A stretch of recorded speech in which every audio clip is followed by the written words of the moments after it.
Well, here we go again. Another Clover. Let's see if you can see my heads-up display. It says that we're going 42 miles an hour, a road with a 55-mile-an-hour speed limit. Apparently because there's a little bit of moisture on the road. Oh, it's a little bit cloudy. It might have rained. It's getting really bad around here in Southwest Virginia. I moved here 20 years ago. It used to be that you had the roads largely to yourself, and when you encountered a Clover, you just passed them, and that was the end of it. Now you pass one Clover, and you get behind another Clover. But I'm distracting myself from what I wanted to talk about, which is this. I think I figured out why so many people now are driving so slowly all the time. I think it has to do with the legitimate worry that people have. That they're going to get a ticket. They're going to get a ticket. And if they get a ticket, their insurance is probably going to double. You don't even have to get a ticket for your insurance to double. I haven't had a ticket in years. I think the last ticket I got was like 8 years ago. So I've got 5+ points on my DMV record. I have 0 claims filed against me. All of that stuff. And nonetheless, I found that the premiums I have to pay, because the government makes you pay it.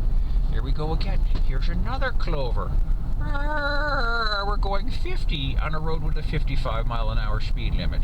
That's right. We got to go extra slow, and I've got to pass this guy because we're coming up on a mountain here where it's curvy, and people like this, if they're going to go 50 and a 55 on a perfectly straight road, guaranteed they're going to crawl down to 25 miles an hour when we get to curves in the road. But will I be able to pass him?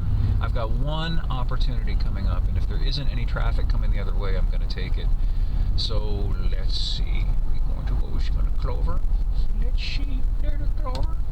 Hey, Clover. We work at Clover. Clover, am I clear? Yep, I'm clear. Bye-bye, Clover. Now, where was I? So anyway, I get it.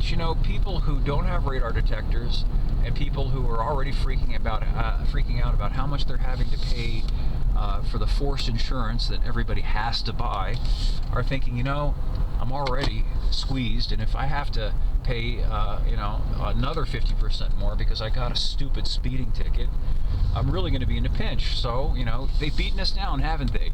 People are now just being good little Clovers and driving along it, or we're going to drive the speed limit or even less than the speed limit. And the final thing I'd like to add to this rant, which is kind of chaotic, so forgive me for that, is the ridiculousness of it all. Never before in the entire history of cars have cars, on average, been as powerful, as capable, as quick, and as fast as they are now. I mean, I'm right now driving this Toyota Sequoia that has 437 horsepower. Gets to 60 in about 6 seconds. That's good performance for a V8 muscle car from the 60s. And it's just a gigantic big SUV.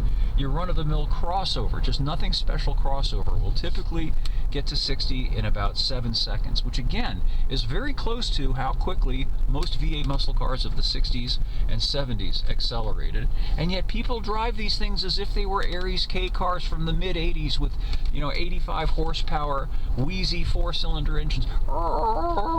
And it's retarded. It's gratuitously wasteful. We would be better served, if we're going to have to drive this way in a Cloverific manner, to go back to 80s era K cars. At least they got great gas mileage. At least they were light, which is why they got great gas mileage. At least they were inexpensive.